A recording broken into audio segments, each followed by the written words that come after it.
छठा सवाल देखो, 5 सवाल हमने कल पढ़ लिए थे, छठा सवाल है ना। छठा सवाल देखो, 1 का स्क्वायर प्लस 2 का स्क्वायर प्लस 2 का स्क्वायर बराबर 3 स्क्वायर, 2 स्क्वायर, 3 स्क्वायर, 6 स्क्वायर बराबर 7 स्क्वायर, 3 स्क्वायर, 4 स्क्वायर, 12 स्क्वायर बराबर 13 स्क्वायर। अब इसमें देखो 4 स्क्वायर, 5 स्क्वायर, खाली स्थान दे रखा है बराबर 21 दे रखा है। देखो आपको इन चीजों को देखना है। देखो पहली और दूसरी संख्या गुणा करके देखो, 2 एकम 2 का स्क्वायर, फिर इससे आगे प्लस में एक संख्या लिखनी है, 3 दूनी 6 तो 6 का स्क्वायर, 6 से आगे क्या आता है 7 तो 7 का स्क्वायर। इसी प्रकार देखो 4 किया 12 तो 12 का स्क्वायर, 12 के बाद 13 आता है तो बराबर में 13 स्क्वायर। इसी प्रकार देखो यहाँ पर 4 पंजो 20, तो इस खाली स्थान में क्या आएगा यहाँ पर 20 का स्क्वायर। पहली और दूसरी संख्या गुणा करके देख रही हो, तीसरी के बराबर आने चाहिए, ठीक है। अब देखो ये यहाँ पर 30 दे रखा है, तो 5 को अपन किससे गुणा करेंगे, 30 आ गया, 5 को 30 से गुणा करने के लिए किससे गुणा करेंगे अपन 6 से, स्क्वायर है तो यहाँ पर क्या लगा देंगे स्क्वायर लगा देंगे। अब देखो इसमें 7 और 6 दे रखा है, 7 को और 6 को गुणा करेंगे तो कितना आएगा 7 छक्की 42, 42 का स्क्वायर, 42 से जस्ट बड़ी संख्या कौन सी होती है 43, तो यहाँ पर कितना लिखेंगे 43 का स्क्वायर। इस प्रकार आपको इनको खाली स्थानों को भरना है। पहली और दूसरी संख्या गुणा करके देखो वो तीसरी के बराबर आए, ठीक है। पहली और दूसरी को गुणा करने पर तीसरी आनी चाहिए, सब में आ रही है। पहली दूसरी को गुणा करेंगे तो 2 आ गया, 2 को 1 को तो 3, ठीक है। फिर 3 दूनी 6 तो ये 6, 6 से बड़ा कौन सा है 7। इसी प्रकार देखो 4 और 3 को गुणा करेंगे तो 12, 12 से बड़ी संख्या 13 हो गई। इसी प्रकार 4 को 5 को गुणा करेंगे तो यह कितना आएगा 20 आएगा, ठीक है। फिर ये यहाँ पर 5 है और ये यहाँ पर 30 है, हमको ऐसी संख्या ढूंढनी है गुणा करने पर 30 आना चाहिए 5 को, तो यहाँ क्या लिखेंगे अपन 6 आएगा। फिर 7 को 6 को गुणा किया, 6 को 7 को, तो यहाँ पर कितना आता है 42, 42 से 10 बड़ी कितनी है 43। ये हो गया आपका छठा। 7वां सवाल, इनके हमको योग ज्ञात करना है, योग संक्रिया बिना गुणनफल योगफल के ज्ञात करना है। देखो इसमें दे रखा है संख्या 1 + 3 + 5 + 7 + 9, इनका योग कितना है। उसने कहा बिना योग संक्रिया के आप बताओ संख्या, कितनी संख्या है 1 2 3 4 5, कितनी संख्या है ये 5। योग ज्ञात करना है, 5 का वर्ग, 5 संख्या तो 5 का वर्ग कर दो, कितना आ गया 25, तो पहले का उत्तर कितना हो गया 25।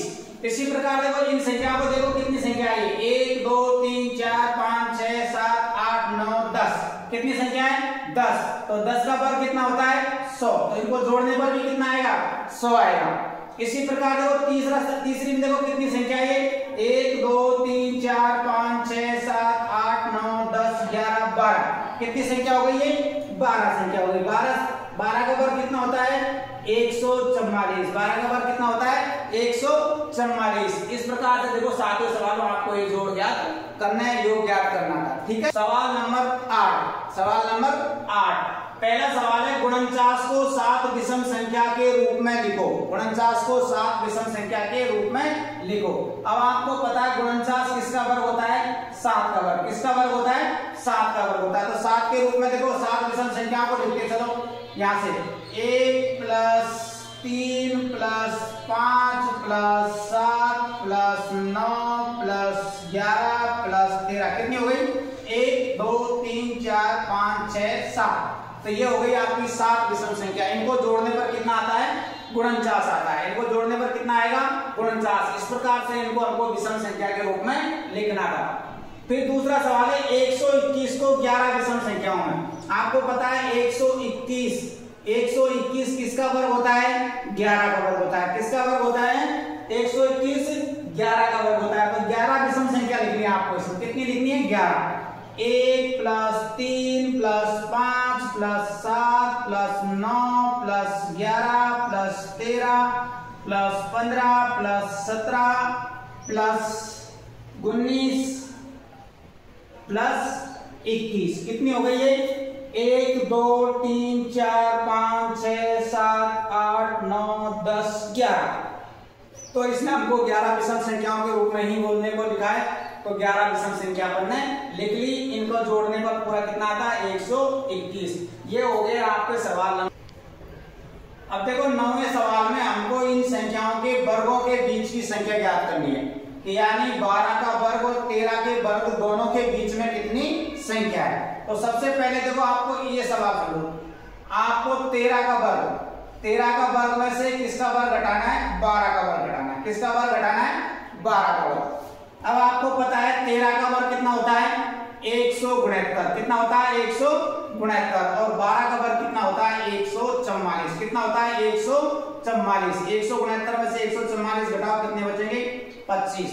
तो 13 और 12 दोनों के वर्गों के बीच में कितनी संख्या है 25 संख्या है। कितनी संख्या है 25 संख्या है। इसी प्रकार देखो ये सवाल 25 और 26 के वर्ग के बीच कितनी संख्या आएगी। तो आपको सब क्या करना है 26 का वर्ग 26 के वर्ग में से आपको 25 का वर्ग घटाना है।